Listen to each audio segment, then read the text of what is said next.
Good evening, everyone. I'm Barb Nangle, the founder of Higher Power Coaching and Consulting, and I want to welcome you to my webinar, How to Enjoy the Holidays by Setting Boundaries Now. Before I introduce myself, I want to turn things over to Rosa, who is my assistant, and she's going to introduce herself and the workshop for tonight. Rosa, take it away. Hello, everyone. Thanks for joining us tonight. I just wanted to remind you, like I did in the previous webinar, if you haven't submitted your questions ahead of time, please feel free to send them to the comments section, and Barb will respond your questions live if there's time. For those of you that don't know me, my name is Rosa. I'm a bilingual virtual assistant. I support solo professionals and small business owners manage their administrative work. As I mentioned in the previous webinar, I've been following Barb on Instagram for over a year. I love her content. I also love her podcast, Fragmented to Whole, and I highly recommend it. All right, Barb, take it away. All right. Well, thank you so much, Rosa. I really appreciate you. And obviously, she does more than administrative work because I reached out to her and I was like, I need someone to assist me. Will you help me do this? So thank you again. And thank you so much, everybody, for joining us. Nobody submitted questions ahead of time. So I'm hoping that there's going to be time at the end for questions. And even if I can't answer your question tonight, and you have one, go ahead and put it in the comments and I will get back to you with the answer to the question. So before I get into the content, I want to share a little bit about me. So I have been in 12-step recovery for 5.5 years, and this was after 37 years of therapy, self-help, workbooks, books, and all that kind of stuff. And I was really deeply and profoundly changed by the 12 steps of recovery. So much of what I do as a coach and a consultant has come from the tools and the tips and the tricks that I learned in recovery. And I was the consummate people pleaser. I was a rescuer and a codependent that had basically no boundaries. And I now have really healthy boundaries.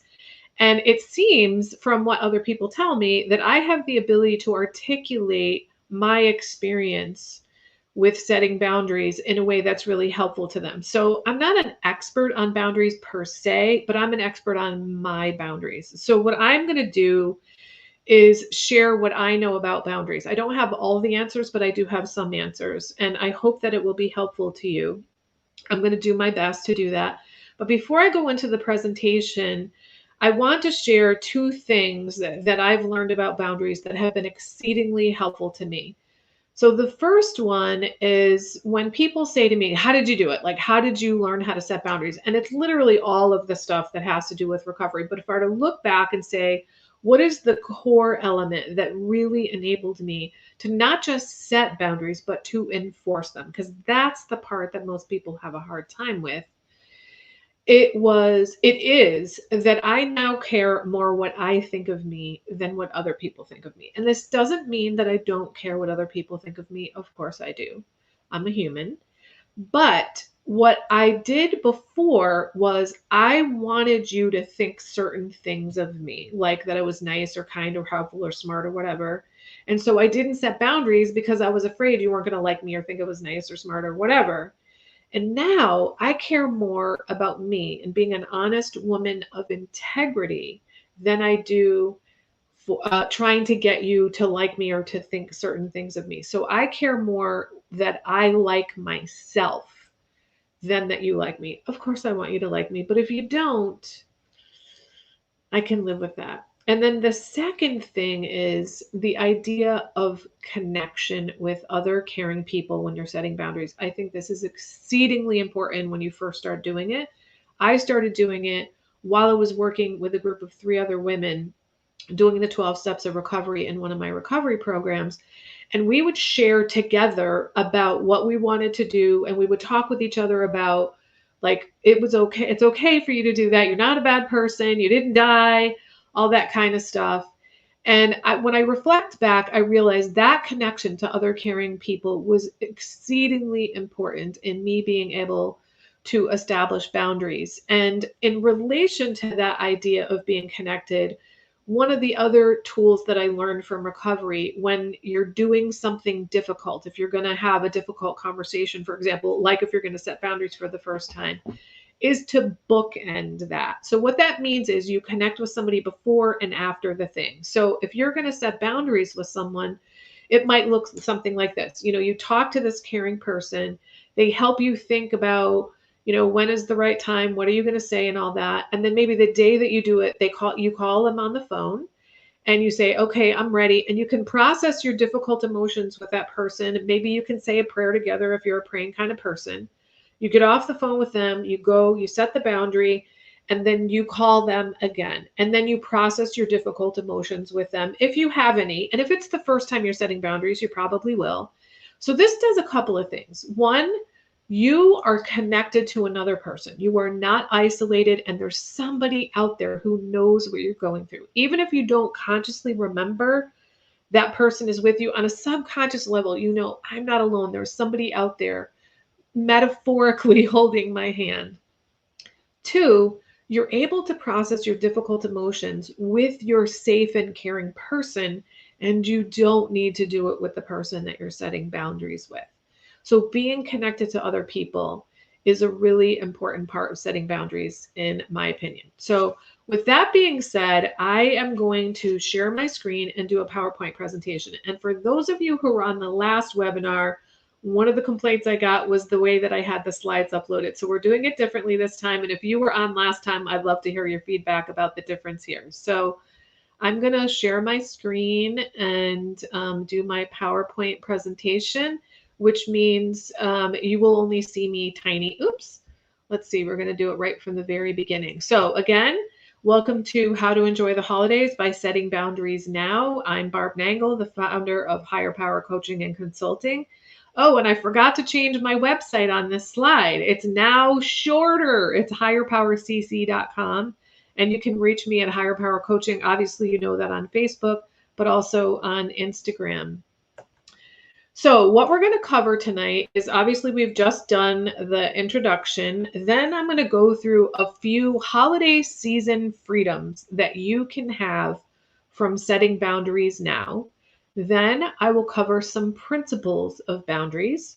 Then I'm going to share several tips for setting boundaries for the holidays. And these tips are actually applicable at any time, not just during the holidays, but I've really kind of tailored this to be a holiday conversation.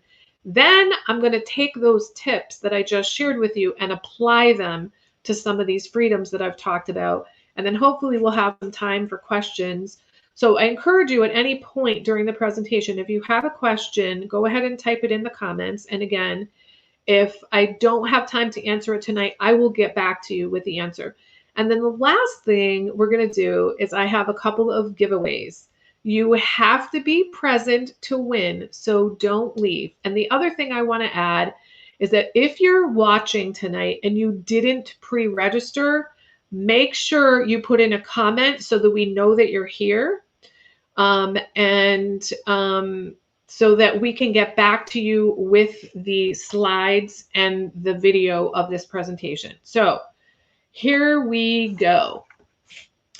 So here are some freedoms that you can have by setting boundaries now. It is okay to not go home for the holidays.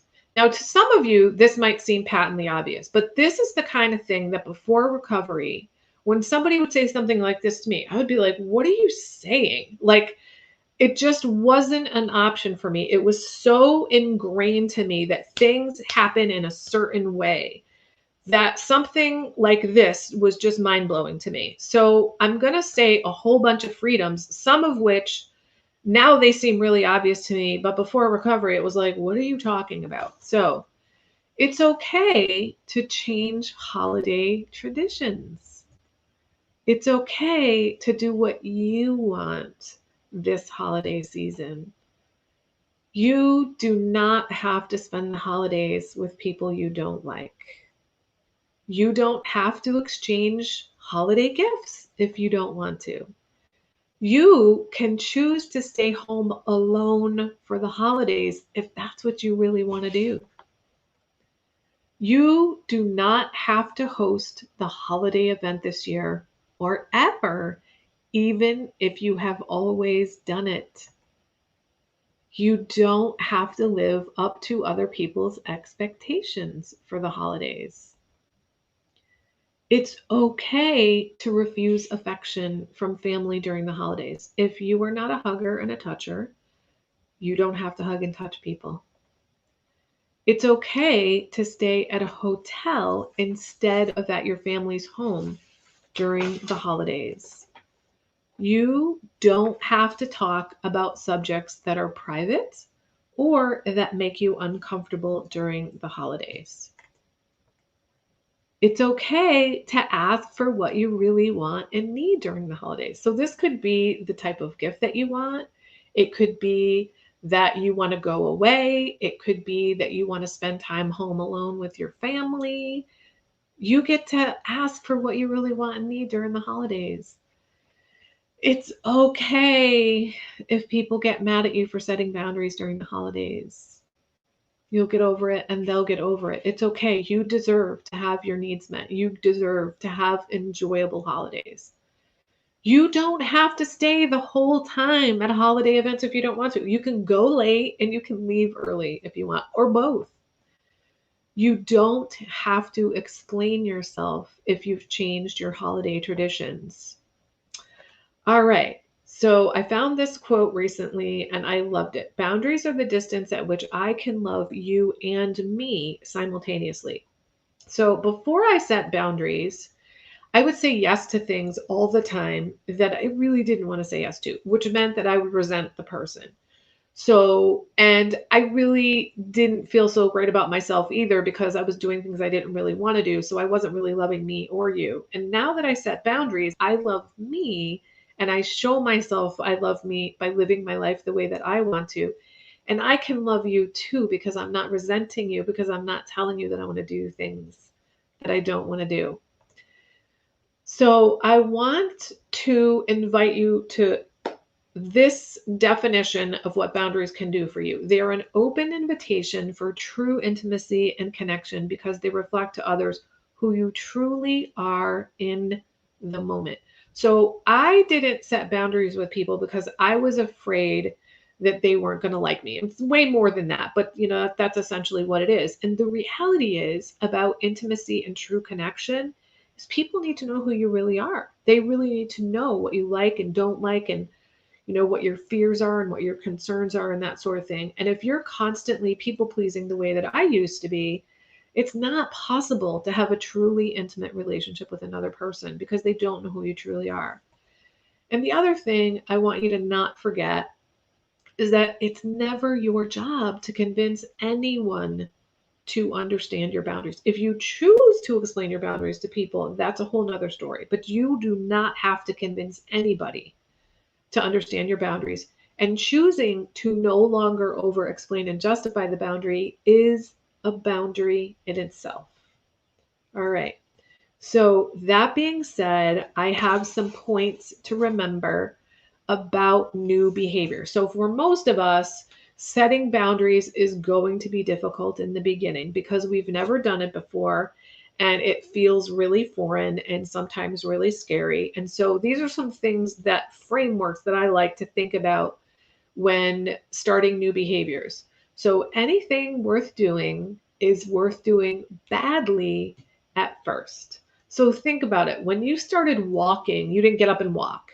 You fell and you got back up and you crawled and you fell and you toddled, but you eventually started walking. So anything worth doing is worth doing badly at first. If you think that you're going to wait to set boundaries until you get it just right, it's not going to work that way. You have to set boundaries and you're going to mess up and then you're going to learn from that and then you're going to get better at it. So, for example, I remember like when I very first started setting boundaries, I was like, wham, oops, maybe that was a little bit too hard. And that was kind of mean. And I don't want to be a mean person, right? So, the only way that I knew that was by doing it and having the experience of going, oh, that didn't feel good, right? The next thing is you don't get better at something by not doing it.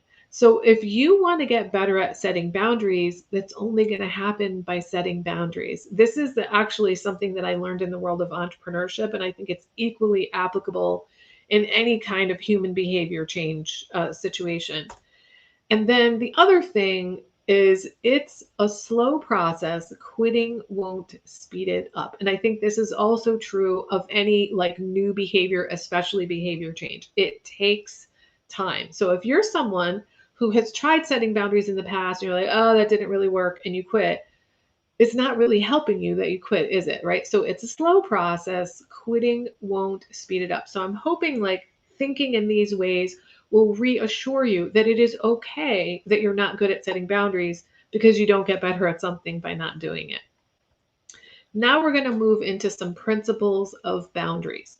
So they're more like fences than like walls. So people who don't have good boundaries are sometimes afraid that they're going to be putting walls up between them and other people, and they don't want to be rigid. And you really don't need to be rigid with boundaries unless, of course, the person you're setting a boundary with is toxic or unsafe or abusive. Then there are times when you need to be incredibly rigid with your boundaries, but most of the time that is not the case. And we don't want them to be like walls because walls not only keep out the bad, they also keep out the good. And we don't want that. The reality of boundaries is they are incredibly flexible. They change over time under different circumstances and with different people. For example, when you first meet someone, you're going to have stronger boundaries with them because you don't know enough about them to trust them. And as you begin to trust them, then your boundaries will be relaxed somewhat because the trust is the thing. They've shown you over time who they are and you know who you're getting. Having healthy boundaries is like having a fence with a gate in it. So this is my best depiction of drawing a fence with a gate in it. All right. So it opens from the inside only, which means you are the one that opens the gate. You decide who comes inside the boundary. You decide what gets in. So you're the gatekeeper. And boundaries without consequences are not boundaries. They're hopes and wishes. Let me say that again. Boundaries without consequences are not boundaries. They're hopes and wishes. They don't act like an invisible dog fence. So I've talked to a number of people who have set boundaries and then they're baffled by the fact that other people are not respecting them. And partly it's because you didn't actually tell them. You can't just set a boundary in your mind. And even if you have a boundary where you told someone, it's not like an invisible fence goes up and they get a shock if they try to cross the boundary. You have to actually do something. So some people, let's say that somebody, people walk into your office all the time without knocking and you really want them to knock. So you start telling people, please knock before coming into my office. Now, some people will remember and do it right away, but most people, because it's new, they won't remember. And some people won't care. And some people won't believe you because if you've never set boundaries before, so you don't really know why it is they're not doing what you want to do. Let's assume the best of intentions. So you might say, hold up, I really want you to knock before you come in. Remember, I asked you to do that. And if you have to do it several times, so the consequence is that you stop them and you enforce the boundary again. And then if somebody keeps doing it, you might say, all right, turn around, walk outside, and knock on the door.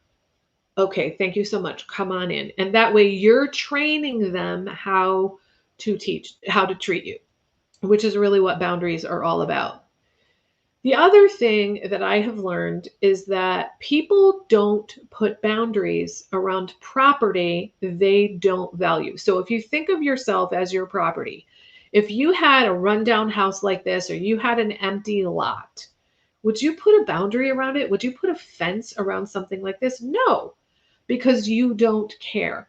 But if you put a lot of time and care and attention into refurbishing your home, you'd be much more likely to put a fence around it. So if you are putting time and energy, like for example, a lot of the people I work with are in recovery. They've put a lot of work into learning how to take care of themselves and to live a better life. And so they want to put a boundary around that to protect themselves. So A lot of the work of boundary setting has to do with how you feel about yourself. And I experience setting boundaries and feeling better about myself as a reinforcing thing. So I start to feel better about myself. So then I feel like I can do a boundary. And when I do the boundary, I'm like, oh my God, that felt really good. And I feel better about myself. So then I'm willing to set more boundaries. And it's like this continuous, like iterative process.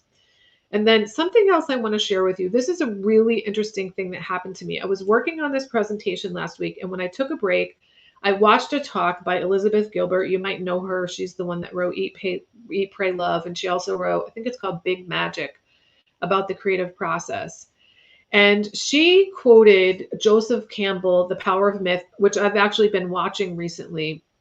And he was interviewed and he was asked about the difference between the profane and the sacred. And he was asked, like, how do we know what's sacred? And he said, the way that humans have always determined what is sacred is by drawing a circle around it. And she gave the example of a temple. So a temple is often in a circular shape.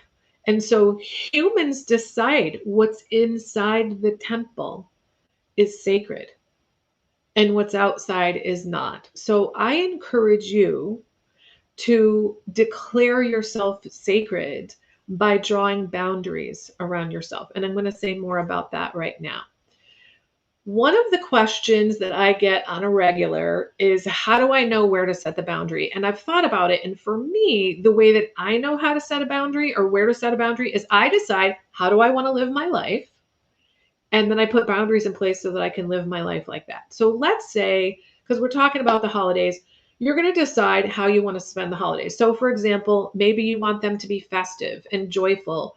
You want to feel like you're in community. You want to have hope and faith and togetherness, and you want to be grateful, and you want to be trusting, and you want to have some fun, and you want to be relaxed and be of service, and you want to feel safe and carefree and reflective, and you want to honor a tradition.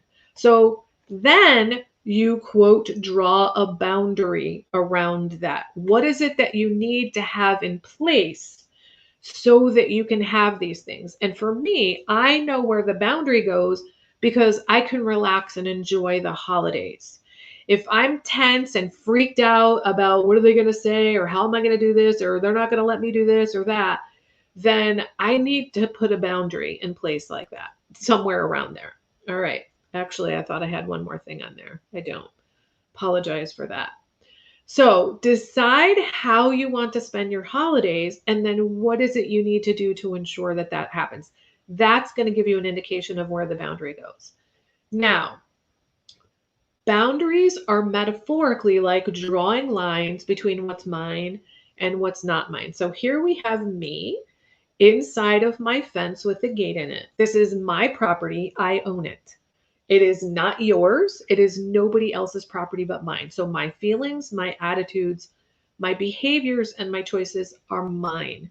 They're not yours. You're not responsible for my feelings, my attitudes, my behaviors, or my choices. I used to think other people were responsible for those things, but I now know they're mine. For example, I grew up in a rather dysfunctional family, and I've learned to differentiate from them over time. So I don't have to have the same attitudes as my family. I don't have to have the same beliefs as my family. I get to manage my own property. And then everything outside that line is other people's property. It's not mine. I spent a lot of my time in other people's property before I had boundaries. That's what being a codependent and a people pleaser is. So other people's feelings, attitudes, beliefs, and choices are not mine. It's other people's business. It's not mine. If somebody is feeling sad, it is not my job to make them feel better. I can try to cheer them up if I really want to, but I don't feel compelled to do it the way that I used to. If somebody disagrees with me, I felt like I had to get them to change their mind to have an attitude like mine. I don't have to do that anymore. I can live and let live now. So let me give you some examples of what I'm talking about for other people's property. So other people's happiness or misery is not my property. So if somebody is really sad over the holidays, I can let them be sad over the holidays. I don't feel like I need to cheer them up. Other people's abusive and dysfunctional behaviors are their behavior. I don't have to fix it, and I also don't have to put up with it. I can just leave. Other people's inability to be loving, caring, or nurturing. So if somebody is not caring and nurturing to their children and you're witnessing it, you don't have to go in and rescue that. There's a difference between choosing your behavior and feeling compelled to do it. Other people's consequences. So let's say that somebody forgot to tell everybody that they had to sign up ahead of time to be in the grab bag for the party, and then people show up and they didn't know that this is what was going on.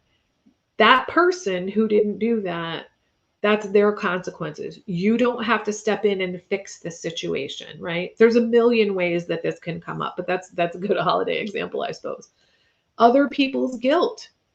So if somebody feels guilty because they didn't give you a gift and you gave them a gift, you don't have to make them feel better. You can choose to if you want to, but it's not your property. It's not your responsibility. Other people's problems are not your problems. You don't have to fix them, they're theirs.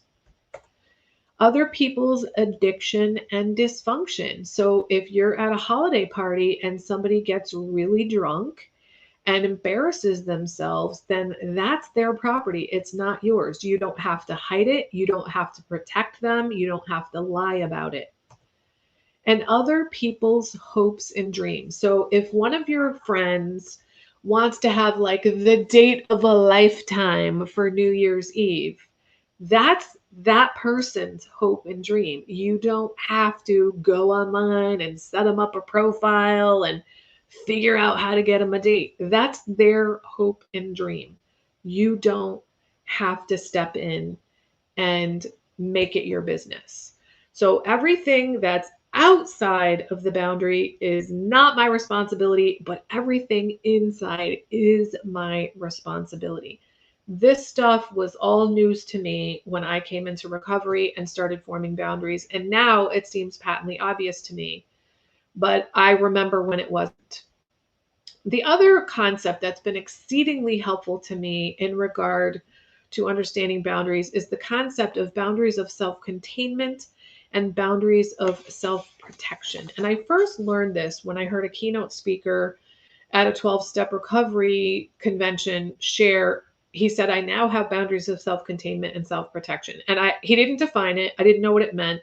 But I was like, wow, that's amazing. And I've come to understand over time what it means to me. So this is my best visual depiction of what a boundary of self-containment might look like.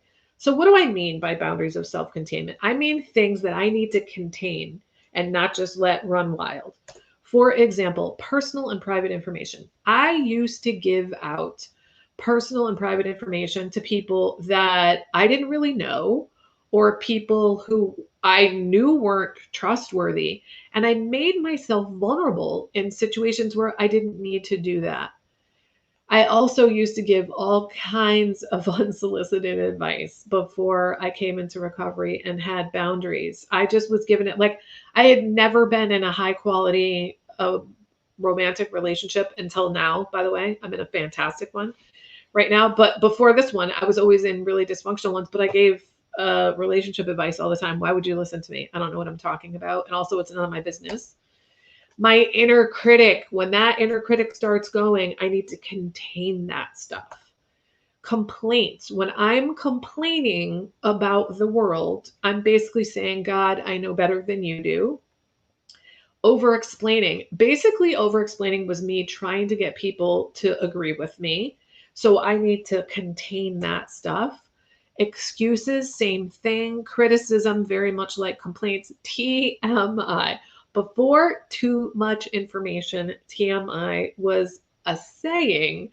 People would tell me kind of regularly, that's a little too much information, Barb. So I need to contain that. My negative self-talk, similar to the inner critic, but a little bit different. As soon as I hear that I've got negative self-talk going on, I stop it and then I replace it with something good. And while I'm saying that, I do want to tell you that If you are not following me on medium.com, I just published an article, which has been my most popular so far, on Friday. And because I'm on the spot now, I can't think of the exact title, but it's about thought work and about how you can handle negative self talk. And I've gotten a lot of really good feedback about it. So if you're someone that has a lot of negative self talk, you might want to look that up. My thoughts. I actually had a boss one time who said to me, Barb, did your mom tell you when you were growing up that you needed to verbalize every single thought you ever had in your head? And the answer is no, my mother did not teach me that. So I need to contain that. My rescuing and fixing behavior, I need to put a rein in on that. It's okay for me to help people from time to time. It is not okay for me to try to fix and rescue people. And quick trust. I used to trust everybody immediately. Now I understand trust is something that is built over time. Now, oh wait, there was one more. Oh, gossip. Oh, so I actually didn't really understand that I was gossiping, and I'm not a dumb person. I know what gossip is. I just didn't understand that me talking about somebody behind their back negatively for 19 years was gossip. I don't know why I didn't understand that, and I need to contain that stuff now. So you'll notice that some of these things I need to contain them because they harm me. For example, when I share personal and private information. And some of these things I need to contain them because either it harms other people or it creates chaos. So gossip is a really good example. So that's going to harm the person that I'm gossiping about. And it also creates a chaotic situation with anybody that I'm gossiping with. So my boundaries of self-containment are both for me and for other people. Then we have boundaries of self-protection. And this is my best guess at how to visually depict a boundary of self-protection. So these are things that I need to keep away from or keep minimize. So I got to stay away from mean people. I can't tolerate them. Substance abusers. I can't spend a lot of time with people who have substance abuse problems. Untrustworthy people. So I used to trust untrustworthy people all the time. They could show me and maybe even tell me, don't trust me. And I would still trust them. And then I would be mad at them for being untrustworthy. And I learned from recovery that's my bad because they've been untrustworthy the whole time. Expecting them to like magically turn into a trustworthy person is not realistic, right? So my part is trusting an untrustworthy person. So I need to steer clear of untrustworthy people, or at least I need to put limits around them, which is don't trust them. I personally have to protect myself from the news. It is not good for my mental health for me to watch the news. It gets me all kind of activated and it's just not healthy for me. And it's actually not good for the world when Barb watches the news. I need to stay out of dysfunctional environments. I don't have unguarded time anymore. I gave my time away to everybody else all the time. And so now I do things like I even plan church.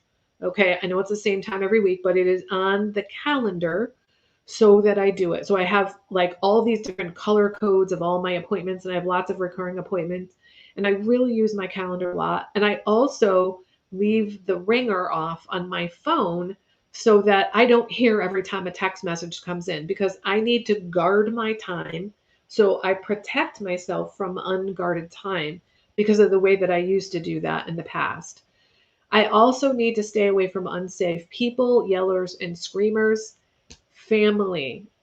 Guess what? I grew up in a dysfunctional family. And so I have to put boundaries around them. I have to protect myself. And the main boundary is I limit the amount of time and exposure that I have to the people in my family. I have to stay away from other people's business because if I get in your business, I'm going to probably try to fix and rescue you. And then maybe I'll gossip about you too. So I've got to stay away from that. I need to be away from abusive people. Politics, the same as news. I can't. I just can't do it. I need to be boundaried and protect myself from needy and clingy people. That means usually how much time am I going to give them? Drugs, alcohol, and sugar simply do not work for me. I spent my life dabbling in all those kinds of things before recovery. I just can't do it. I need to protect myself from those things. and I need to stay out of toxic situations and not stick around when there's a lot of negativity. I was just someplace the other day and I can't think of where it was because I'm not really going out that often. Maybe it was on a Zoom meeting. I'm not really sure, but there was a lot of negativity going on. I was like, I'm out of here. I can't listen to that. It doesn't work for me. I spent my life in that and I could go down that rabbit hole very easily. So that's what I understand to be boundaries of self containment and boundaries of self protection. And I hope that notion is helpful to you. What I've learned over time is that these boundaries of self containment, they're also protective. And as I alluded to before, they're protective of me when it's things like containing private and personal information, and they're protective of other people, the community, and the world when it's things like unsolicited advice, complaints, and gossip. So I'm not creating chaos and that sort of thing. All right. So the next question is, where are your property lines for property like love, money, time, and energy? These are your property. Are you giving them away too easily?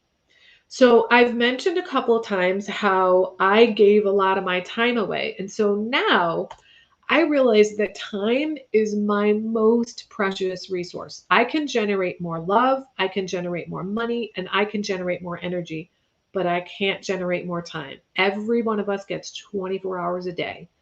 So I have a very tight boundary around my time.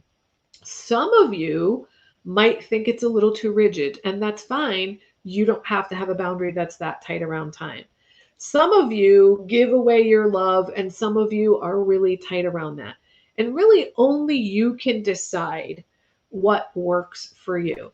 But I really like this visual. Are you letting go of too many of your resources? So, are you giving away your love, compassion, and forgiveness too much to others and not holding on to enough of it for yourself? Are you giving away your time so that you run ragged and have no time to play and have fun in your life? Are you giving away your money to others to buy their affection or save and rescue them because you think they need you? Or have you given away all of your energy so that you have none left for yourself? And maybe you're trying to restore your energy by drinking coffee, energy drinks, alcohol, being slothful, numbing yourself with the drug of the plug or some other substance. So think of these things as your property and decide, how much of this am I giving away? And for some of you, it might actually not be that you're giving away too much. It might be that you're a little bit too tight. It might be you don't ever express how you feel to other people and you're holding on to it too much. Or it might be you're super rigid with your time and you don't spend any time with other people. Or you're really tight with your money and you just save and save and save and save and don't ever spend it even on yourself. And it might be the same with energy, that you're just, all you do is contain your energy and you don't spend it on anything else. No one can decide but you what the right amount is. So if you feel comfortable and at ease and can relax when you're thinking about these things, that's a good indicator that your boundaries in just the right place. All right, we're going to take a commercial break here. So I have an announcement, which is I am about to launch a pilot group coaching program called 6 Weeks to Better Boundaries with Barb. So this is going to be 6 weeks of 90-minute live weekly group coaching sessions via Zoom. There will be a multimedia curriculum with weekly exercises. You will be part of a community of boundary builders and boundary buddies. Remember how I said you need to have caring others working with you when you're setting boundaries in the beginning? This is a $13.50 value. I am normally going to be charging $700 for it, but because this is a pilot, it will only be $350.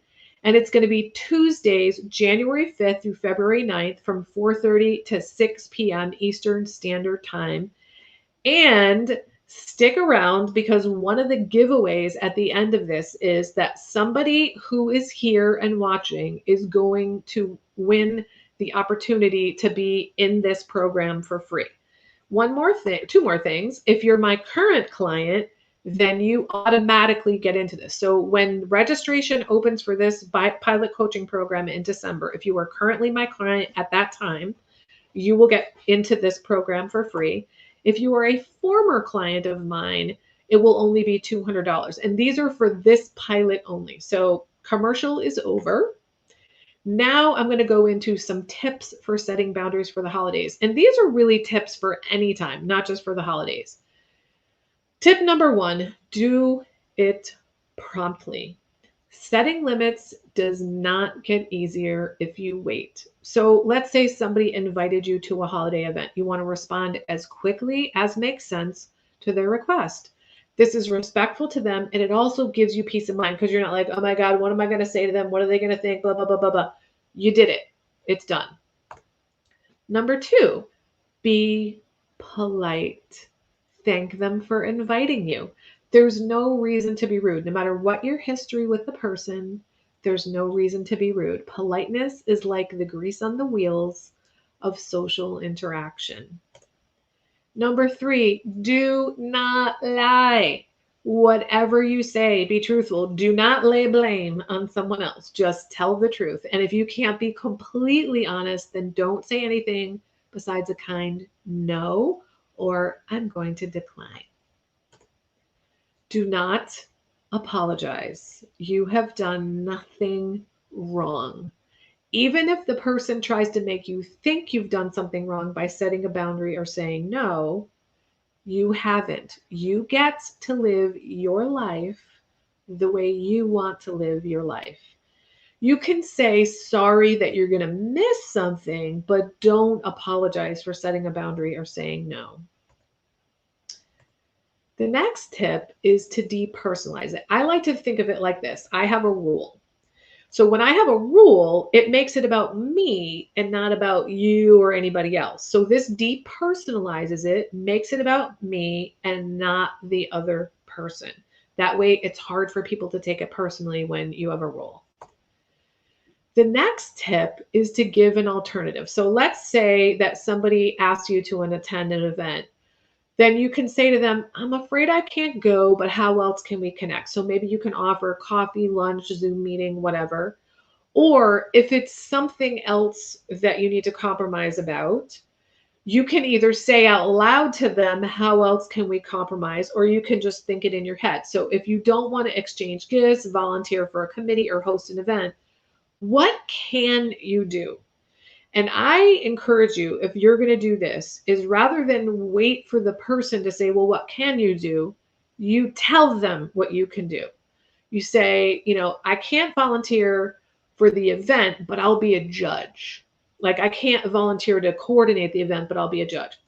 That way you set the terms rather than waiting for them to set the terms or to ask you for something even bigger. And then the last one is to buy time. What I usually refer to this as is pausing. Learning to pause before making any decisions has been monumental in my recovery. In fact, it's my number one tool of recovery. Learning to be able to pause was incredibly difficult, but I eventually did. And that means I'm able to be an actor rather than a reactor in my life. So if you have a personal policy of not making snap decisions at all, it's really going to help you because you're going to be able to take time to think and reflect on what do you really want to do. And if the person pushes you, you can say, if you need an immediate answer, it will be no. And I actually did this recently. So on the weekend, I had a time set up for a phone call and they said, can you call me? Can we talk earlier? And I was like, I have all these things I was working on. And I was like, well, if I do this and I do that. And I said, listen, and I didn't want to go into that with them. And I said, maybe I'll have to get back to you. But if you need to know right now, it's no. And it felt so good because then I'm not pressured. And then if I can change it, then I feel really good. Like, okay, this is good. I can do it. But if I don't feel bad.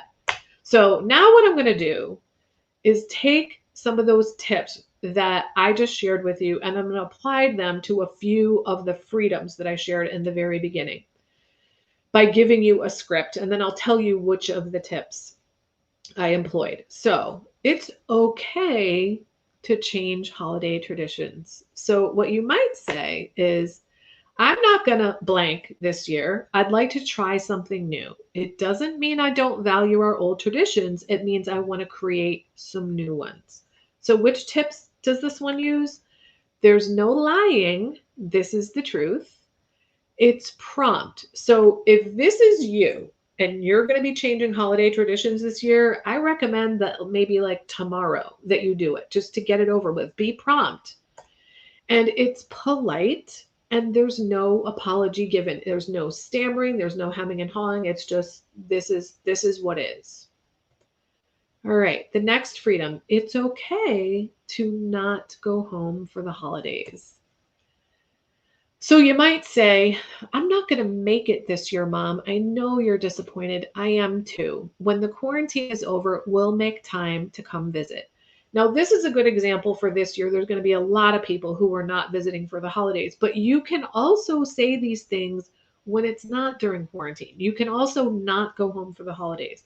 But which tips did we use? So this was prompt. And again, if you are not going to go home for the holidays, especially if it's a new thing for you, I encourage you to say it as soon as possible. Get it over with. If this is you, do it tomorrow. An alternative is given. I'm not coming now, but I will come later. It's polite, and there's no apology given. All right, the next freedom. You do not have to exchange holiday gifts if you don't want to. So you might say something like, I'm no longer exchanging gifts with friends, just family. What I'd really like is to spend some time with you. So this is prompt. So again, you tell them well before the holidays. You don't wait until the holiday and be like, I'm not exchanging gifts. You give them a heads up. So again, if you've decided not to exchange gifts for the holidays with people this year, let them know now. It's polite. There's no apology given. It's depersonalized and it's truthful. So they didn't say, I have a rule or I have a policy. They just said, I'm no longer exchanging gifts with friends. So that's about me, not about you. So it's depersonalized and it's truthful and there's an alternative given. And in this case, it's really clear. This lack of gift giving has nothing to do with how I feel about you because I'm telling you I want to spend time with you. I'd rather spend time with you than exchange gifts with you. All right. You don't have to talk about subjects that are private or that make you uncomfortable over the holidays. So there's a couple of different ways you can handle this. One is, I don't discuss that with other people. Or, I'm uncomfortable with this conversation. Let's change the subject. So there's no lying here. This is the truth. You're not saying, oh, I got to go over here because blah, blah, blah, just to skate, to get out of the situation. You're just saying the truth. It's prompt. You're dealing with the issue as it's happening. And you don't have to endure the discomfort of a conversation you don't want to have. And you're not going to resent that person later for making you sit through a conversation that you're really uncomfortable with. And it's polite and there's no apology given. You're just stating the facts. That's how it's going to go. All right. So I am going to stop sharing right now. And I have to take a look and see if we have some questions there, Rosa. We've got about 6 minutes to do questions. So do we have any questions that came in or should we go into the giveaways?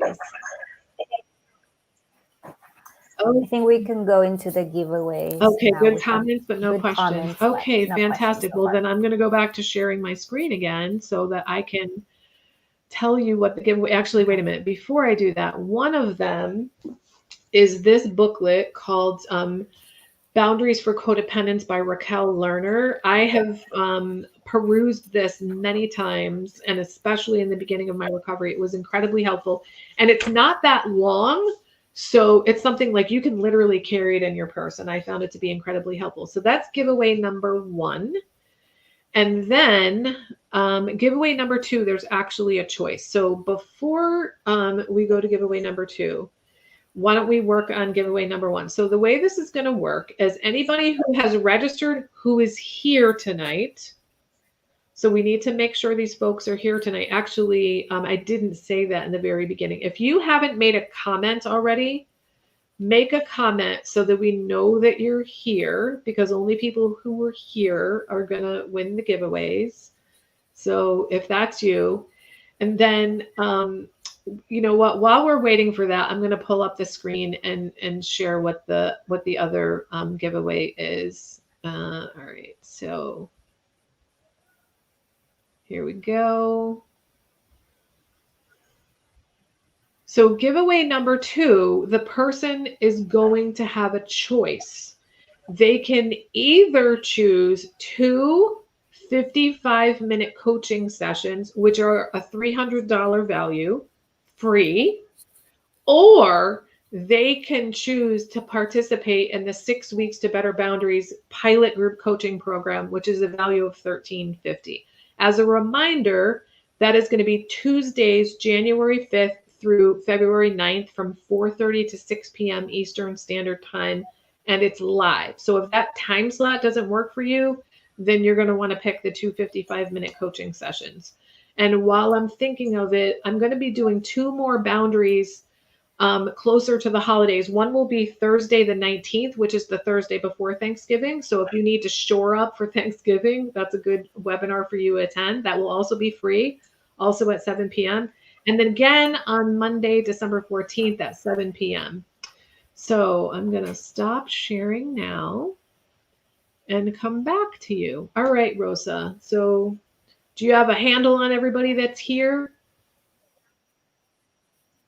Oh, you do? Yes, I Okay, already so have the I didn't 2 say winners. this, but So, she did a random, she numbered you guys, and then she did the random number generator. So drum roll, please. Who is the person that gets the boundaries for independence? so All our right, first winner is Tracy Knight. So I will mail this to you, Tracy. I will contact you to get your address, and we'll send this to you in the mail. And then is our second winner. All right, Hope. Moffat. Fantastic. So I know Hope, so I will be in touch with Hope to find out from her whether she would prefer the 2 55-minute coaching sessions with me or the 6 weeks to Better Boundaries with Barb. Unless she wants to put a comment in and tell us, you know, which one she picks. Let's see. Not really sure if any of these were just recent, but okay, fantastic. Well, if there are no more questions from the people who are viewing, we're going to sign off now. I thank you so much for giving me your time. Okay, she'll take the sessions, please. Okay, fantastic. Love it, love it. Okay, good to know. So again, I'll be back here for at least 2 more free webinars. I'll be doing webinars like for a really long time, but 2 more before the holidays having to do with boundaries. Thursday, the 19th of November and Monday, the 14th of December, 7 p.m. Eastern Standard Time. Thank you so much for your time. I really hope that you're able to truly enjoy the holidays in the way that you want to enjoy them. Thank you so much, everybody. Good night. Good night.